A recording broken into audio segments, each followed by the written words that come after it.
The scent of stale coffee and sizzling bacon grease was the perfume of Chloe's life.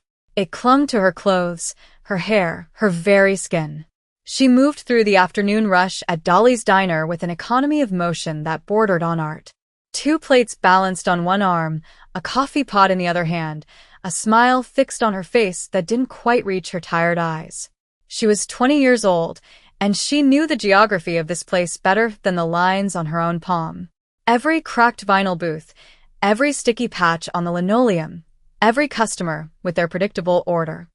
The phone rang, a shrill, insistent sound that cut through the diner's clatter. Chloe snagged the receiver between her shoulder and ear while pouring a refill for a trucker in booth 4. "Dolly's, you got it, we got it," she recited, the words automatic. A voice on the other end silenced the practice script in her throat. It was a man's voice, low and smooth as polished river stone, but with an undercurrent of something hard and cold. There was no background noise, just a profound, unnerving silence. "I require a takeout order." It wasn't a request. It was a statement of fact. "Okay, what can I get for you?"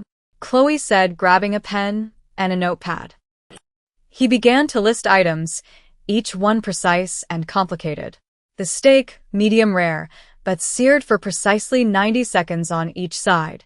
The fries, unsalted, cooked in fresh oil. The salad, dressing on the side, but the dressing had to be a vinaigrette made with a specific brand of olive oil she knew for a fact Dolly's didn't carry. The list went on, growing more detailed and demanding with each item. He wanted 12 complete meals, each with their own infuriating modifications. "Sir," Chloe interrupted, her patience fraying like the hem of her apron. "We're a diner, not a 5-star restaurant. We don't have half of this stuff." "Then acquire it," the voice said, flat and devoid of emotion. Chloe's jaw tightened. She glanced at the clock. She had 2 more tables to turn before her shift ended, a mountain of side work to do, and a bus to catch. She didn't have time for this. "Look, I can get you 12 steak dinners with fries and a side salad. That's the best I can do." A pause stretched across the line, heavy and deliberate. When he spoke again, his voice had dropped even lower, a quiet rumble of menace that made the hairs on her arms stand up. "You're not listening. I said I require it. The order will be as I specified. And you will deliver it." "We don't deliver," she snapped, her professionalism finally cracking under the strain. This guy, with his voice like cold silk and his impossible demands, was the last straw on a very long, very exhausting day. "You do now." Something inside Chloe just broke. She was tired of being polite to rude people. Tired of smiling when she wanted to scream. Tired of feeling like a machine built to serve. "No," she said, the word a small, sharp stone thrown into the unnerving quiet on his end of the line. "We don't." And she hung up. She slammed the phone back into its cradle, the plastic cracking under the force. Her heart was hammering against her ribs, a mix of adrenaline and terror. You didn't hang up on customers. It was rule number 1. But he wasn't a customer. He was a problem. A voice. She took a deep breath, squared her shoulders, and went back to her tables, determined to forget the entire conversation. 10 minutes later, the world outside the diner's plate glass window went dark. One by one, they pulled up to the curb. Black SUVs, tinted to an impenetrable sheen, silent as panthers. They didn't park so much as they occupied the street, a fleet of obsidian monoliths that blocked out the afternoon sun. 1, 2, 3, she counted 10 of them. The entire diner fell silent. Forks hovered halfway to mouths. Conversations died. Everyone stared. The door of the lead vehicle opened. A man emerged. He was tall, impossibly so, and wore a suit so perfectly tailored it looked less like clothing and more like a second skin. It was charcoal gray, the fabric catching the dim light in a way that spoke of obscene expense. He moved with a chilling grace, a predatory stillness that made the bustling city street feel like his private stage. He walked toward the diner. The glass door swung open, the little bell above it chiming a cheerful, utterly inappropriate welcome. He stepped inside, and the temperature of the room dropped by 10 degrees. He didn't look around. He didn't need to. His eyes, dark and sharp as obsidian chips, found her immediately. Chloe felt the weight of his gaze like a physical touch, pinning her where she stood behind the counter. He walked toward her, his expensive leather shoes making no sound on the worn floor. He moved like the room owed him space, and the air itself seemed apart for him. He stopped on the other side of the counter, the polished formica a flimsy barrier between them. She could see him clearly now. The sharp line of his jaw, the faint, silvery scar that cut through one of his eyebrows, the immaculate white cuffs of his shirt peeking out from his suit jacket. His hands rested on the counter, long-fingered and perfectly manicured, yet they looked capable of unspeakable things. A scent drifted from him, something clean and sharp, cedarwood and cold smoke. It was the voice from the phone, given form. "You hung up on me," he said. It wasn't a question. His voice was even quieter in person, a low murmur that forced her to lean in slightly to hear it, a trick that was both intimate and threatening. Chloe swallowed, her throat suddenly dry. "We were busy." The lie was thin and pathetic, and they both knew it. His eyes didn't leave hers. A flicker of something that wasn't quite amusement crossed his features. "You will pack the order."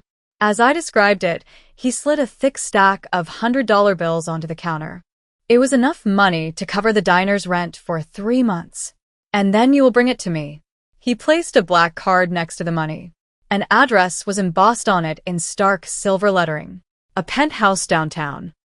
I can't leave my shift," she stammered, her mind racing for an escape that didn't exist. "Your shift is over," he stated, his gaze flicking to her boss, Manny, who was hiding behind the milkshake machine looking pale. Manny gave a frantic little nod. Of course. This wasn't a request. It was a restructuring of her reality. He wasn't just a rude customer. He was something else entirely, something powerful and dangerous that had just walked into her world of coffee refills and greasy spoons. The event that chained them together wasn't a choice she made. It was a consequence that had arrived in 10 black SUVs. He turned to leave, his presence receding like a tide, leaving a chill in its wake. At the door, he paused and looked back at her. 7 o'clock, he said, his voice a silken threat. "Do not be late, Chloe." He knew her name. He had looked at her name tag. But the way he said her name differently than anyone else had. He said it like he owned it, like it was something he had just decided to claim. And as he disappeared into the tinted anonymity of his car, Chloe knew, with a certainty that settled cold and heavy in her stomach, that her life as a waitress was over. She was his problem to solve now. The taxi ride to the address on the card felt like a journey to another planet. Chloe sat in the back, the bags of hastily acquired, ridiculously expensive groceries on the seat beside her. Manny had practically thrown the money at her, telling her to just do whatever the man said. The food order sat in insulated bags, smelling of steak and fear. She had cooked it herself in the diner's kitchen, her hands shaking as she tried to remember his litany of impossible instructions. The building was a spear of glass and steel that pierced the downtown skyline. A doorman who looked like he could bench press a car eyed her uniform with suspicion until she presented the black card. His demeanor changed instantly. He bowed his head slightly. "Right this way, miss." The elevator was a silent, mirrored box that shot upward with dizzying speed. It opened directly into the penthouse. There was no foyer, no hallway. Just an expanse of polished concrete floors, floor-to-ceiling windows showcasing a breathtaking, panoramic view of the city, and a startling lack of furniture. It was less a home and more a gallery, cold, minimalist, and immaculate. And there he was, Kwon Ji-han. He stood by the window, a silhouette against the glittering cityscape. He had removed his suit jacket, and the white of his shirt was stark against the encroaching darkness outside. He turned as she entered, his movements fluid and controlled. "You are 4 minutes late," he said. "Traffic," she replied, her voice steadier than she felt. She walked over to a large, empty marble island in the center of the room and began to unpack the food. He didn't help. He watched. He made her wait, his silence a tool he wielded with surgical precision. She set out the 12 containers, her heart pounding a frantic rhythm against her ribs. He walked over and opened one, inspecting the contents with a critical eye. He picked up a single, unsalted fry and ate it. His expression was unreadable. "It is adequate," he finally pronounced. This became her new routine. Every evening at 7, she would arrive with his meticulously prepared dinner. He would make her wait in that vast, silent apartment while he ate. They rarely spoke. The silence between them was not empty. It was a living thing, thick with unspoken questions and palpable tension. In that silence, she began to notice things. The way he held his chopsticks with an artist's delicacy. The precise, almost ritualistic way he arranged his food. The faint, silvery scar near his temple that she wondered about constantly. And the photograph on his desk, always turned face down. One evening, the air in the penthouse was different. It was charged, heavy with a violence that had just passed. When she entered, Jihan was standing at his desk, his back to her. His shoulders were rigid. He was staring at the photograph, but this time it was face up. It was a woman with a bright, beautiful smile and eyes that looked kind. He didn't seem to hear Chloe enter. He reached out a hand, his fingers hovering just above the glass of the frame, not quite touching it. A profound sadness emanated from him, a wound so deep it seemed to suck the air from the room. That was it. That was the crack in his armor. The one vulnerability he carried. He must have sensed her presence, because he flinched, his hand dropping. He turned, and for a split second, his eyes were not the cold, calculating eyes of a predator. They were haunted. Lost. He quickly snatched the photo and placed it face down, his composure sliding back into place like a mask. But she had seen it. A woman he had failed to protect. The danger she had only sensed became real a week later. As she was leaving his building, heading toward the parking garage to catch a cab, 2 men stepped out of the shadows. They were nothing like Jihan's men. They were sloppy, their clothes cheap, their menace crude and loud. "You're the delivery girl," one of them sneered, blocking her path. Chloe's blood ran cold. "I don't know what you're talking about." "Don't lie," the other one said, stepping closer. He smelled of stale cigarettes and cheap beer. "You bring him his food every night. What does he talk about? Who does he meet with?" She backed away, her purse clutched in her hand. "I just drop off the food. That's it." They cornered her against a concrete pillar. One of them reached for her arm. Before his fingers could touch her, there was a blur of motion from the deeper shadows. 2 of Jihan's men materialized from nowhere. They moved with a silent, brutal efficiency that was terrifying to watch. It was over in seconds. No guns, just the sickening sounds of bone breaking and bodies hitting the pavement. Then, Jihan himself stepped out of the darkness. He hadn't sent his men. He had come himself. He walked over to the 2 groaning figures on the ground, his expression cold and disgusted. He didn't spare them a second glance. His eyes found Chloe. He took in her wide eyes, her trembling hands. "This is over," he said, his voice flat. "It is no longer safe for you." He pulled out a checkbook, wrote a number with several zeros, and tore it out, holding it out to her. "Take this. Leave the city. Forget you ever met me."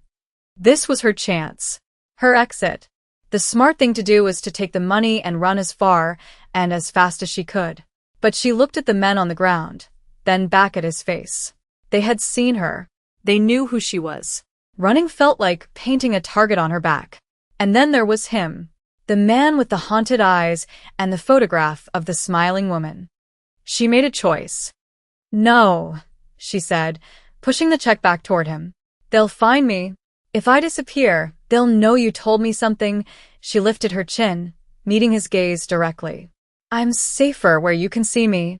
He stared at her, his dark eyes searching her face. He was seeing something he didn't expect. Not fear, not greed. He was seeing a strange, stubborn kind of courage she didn't even know she possessed. He stepped closer, into her space, the sterile light of the garage casting sharp shadows across his face. The air was thick with the smell of concrete and blood. "You are not like them," he said, his voice a low whisper. It wasn't a compliment. It was an observation. A dangerous truth. The space between them crackled with an energy she couldn't name. He held her gaze for a moment too long, and in that moment, she knew she had stepped off a cliff, and there was no going back. She had chosen to stay. Her life shrank to the size of the penthouse. Jihan declared it was for her safety, but it felt like a prison, albeit a luxurious one. The view of the city became the bars of her cage. She was no longer a waitress delivering food. She was a permanent fixture, a ghost in his minimalist world. The forced proximity was absolute now, a constant, low-grade hum of tension that vibrated in the air between them. He worked from a sleek, dark wood desk, taking calls in a language she didn't understand, his voice a calm, lethal weapon. She read books on a sterile white sofa, always aware of his presence in the room. The attack came on a Tuesday. It was raining, the water streaking down the panoramic windows like gray tears. The betrayal was as quiet and sudden as a heart attack. One of his own men, a guard named Park who sometimes brought her a cup of tea, disabled the private elevator's security codes. 3 assassins, dressed in black, silent as wraiths, slipped into the apartment. Chaos erupted. Jihan moved with a speed that was inhuman. He was not a man in a suit anymore. He was a weapon. The first assassin went down with a knife that seemed to appear in Jihan's hand from nowhere. The second met his end against the sharp corner of the marble island. But the third was clever. He used the fight as a diversion, flanking Jihan while he was engaged. Chloe saw it happen in slow motion. The glint of steel. The third man raising his gun, aiming for Jihan's exposed back. There was no time to scream, no time to think. Her body moved before her mind could catch up. She grabbed a heavy, crystal vase from a side table, one of the few decorative objects in the entire apartment, and threw it with all her might. It shattered against the wall just inches from the assassin's head. The explosive sound and spray of glass and water was enough. The man flinched, his aim faltering for a single, crucial second. It was all the time Jihan needed. He spun, his movements a deadly dance, and the threat was neutralized. Silence descended, broken only by the sound of their harsh breathing and the rain drumming against the glass. Jihan stood amidst the wreckage, his chest rising and falling. His eyes found hers across the room. He saw her, standing there with her hand still outstretched, trembling. He saw what she had done. She had saved him. In the aftermath, 2 of the assassins were dead. The third, the one she had distracted, was alive, along with Park, the traitor. They were bound to chairs in the center of the room. Jihan questioned Park, his voice a low, terrifying monotone. The man was defiant, spitting curses. Jihan produced a pistol, the click of the safety being released unnaturally loud in the quiet room. He was about to execute the man. Chloe saw his jaw tighten, a muscle twitching in his cheek. He glanced at her, a flicker of hesitation in his eyes. He didn't want her to see this part of his world. The traitor, Park, saw the hesitation. He saw her. He twisted in his chair, a sneer on his bloody face, and spat a vile, racist slur at her. Something hot and dark flooded Chloe's veins. It wasn't fear. It was rage. Pure unadulterated fury. Without a second thought, she bent down and picked up the gun dropped by one of the dead assassins. The metal was heavy and cold in her hand. She didn't point it at the traitor. She pointed it at Jihan. Her hand was shaking, but her voice was eerily calm. Let me. Jihan froze. He stared at her, at the gun in her hand, at the fire in her eyes. He saw that she wasn't asking to kill the man. She was telling him that she was not a fragile doll to be shielded. She was telling him that she was in this world now, and she would not be a bystander. She had crossed a line in her own mind, a line she could never uncross. He slowly walked toward her. He didn't try to snatch the weapon. He gently placed his hand over hers, his fingers curling around her knuckles and the cold steel of the gun. No, he said, his voice soft. He carefully eased the weapon from her grasp. But he understood. The moment hung between them, a silent acknowledgement. He dealt with the traitors himself, his actions quick and final, but the image of her holding that gun was seared into his mind. Later, after his men had come and gone, leaving the penthouse sterile and silent once more, they were alone. He was tending to a long, shallow cut on her arm from a shard of flying glass. His touch was shockingly gentle, his clinical focus a strange form of intimacy. "You should have run," he said, his eyes on her skin as he cleaned the wound. "I know," she whispered, staring at the wall. He stopped, his fingers still against her arm. The warmth of his touch was a stark contrast to the coldness of the room. "Why didn't you?" She finally forced herself to look at him, to meet his dark, searching gaze. The lie she'd been telling herself for weeks fell away, useless and transparent. "I told myself it was about survival," she confessed, her voice barely audible over the sound of her own heart. "I was lying to myself. It wasn't a declaration of love. It was something far more dangerous. It was an admission that she was drawn to this life, to him. An admission that she was no longer the girl who worked at the diner. She was someone else now, someone forged in his fire." The enemy, a rival faction led by a man named Choi, grew desperate. They couldn't get to Jihan, so they went after his only perceived weakness. Her phone buzzed. A text from an unknown number. It was a single image, a photograph of her mother, laughing as she watered the petunias on her front porch. It was a normal, beautiful picture, except for the red crosshairs of a sniper's scope centered directly on her mother's heart. The message was brutally clear. This was no longer just Jihan's war. They had brought it to her doorstep. The stakes were no longer about her survival. They were about her family. Jihan saw the color drain from her face. He took the phone from her trembling hand. His expression, as he looked at the picture, transformed into something she had never seen before, a cold, absolute rage that was terrifying in its stillness. He was going to end this. All of it. He planned the strike with lethal precision. A meeting Choi had arranged at a high-end restaurant in Koreatown. It was a trap, but Jihan was going to spring it on his own terms.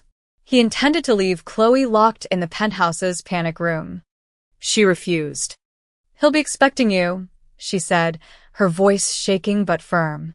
"His men. "His guns. But he won't be expecting me." "You are not going," Jihan said. "It was an order." "I am," she countered, stepping right up to him, forcing him to look down at her. "I used to pack takeout orders for that restaurant's kitchen staff. I know the back ways. I know the delivery schedules. I know the head chef has a gambling problem and leaves the kitchen service door propped open for his bookie on Thursday nights." She took a breath. "Today is Thursday." He stared at her, his calculated plans colliding with her real-world knowledge. She wasn't asking for permission. Her family was on the line. She was going with or without him. The restaurant was a maze of steam, shouting, and the clang of steel. Chloe led Jihan and two of his most trusted men through the greasy, chaotic back entrance she had described. The firefight, when it started in the main dining room, was sudden and brutal. Jihan's plan had been to corner Choi, but Choi had more men than anticipated. They were pinned down behind the bar. Jihan was a whirlwind of deadly grace, but he was outnumbered. Chloe, hidden in the pantry, watched as one of Choi's men got a clear shot lined up. Her mind raced, not with fear, but with a cold, clear focus. She couldn't use a gun, but she knew kitchens. She saw the industrial-sized bags of flour stacked against the wall and the high-pressure gas line for the deep fryers. Acting on pure, desperate intelligence, she ripped open 2 of the 50-pound bags, throwing clouds of fine white powder into the air. Then, she grabbed a heavy wrench and smashed the pilot light on a nearby stove, sending a shower of sparks into the flour-filled air. The resulting explosion was a concussive boom, a flash of white fire that was more noise and force than deadly heat. It was a dust explosion, a trick of chemistry she'd read about once. It threw the kitchen into chaos, blinding everyone with thick, white smoke and setting off every fire alarm and sprinkler in the building. The diversion was all Jihan needed. In the confusion, his men gained the upper hand. The fight was over. In the quiet aftermath, Amidst the dripping water from the sprinklers and the settling white dust, he found her. She was huddled in the pantry, covered in flour, shaking but unharmed. He walked toward her, ignoring his men, ignoring the bodies, ignoring everything but her. He stopped a few feet away, his suit soaked and ruined, a cut bleeding freely on his cheek. He just looked at her, and for the first time, his mask was completely gone. "My father told me that loyalty was a currency," he said, his voice rough with emotion and exhaustion. "Something you purchase with money or fear." He took a step closer. He was wrong. It is a debt.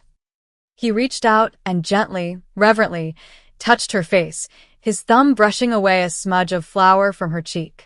His touch was a brand. "And I," he said, his dark eyes holding hers, "am in yours." It was more than an admission. It was his soul, laid bare. He owed her his life. He was acknowledging her not as a liability or a possession, but as the one who had saved him. The cost to their victory was the life she'd left behind. The diner, the simple exhaustion, the quiet hope for a normal future, it was all gone, turned to ash. The cost for him was a vulnerability he had sworn he would never allow again. They drove away in one of his cars, leaving the chaos behind them. The city lights blurred into long streaks of color through the armored glass. Chloe leaned her head against the cool window, the adrenaline finally draining away, leaving a bone-deep weariness in its place. He sat beside her in the darkness, silent, watching the road ahead.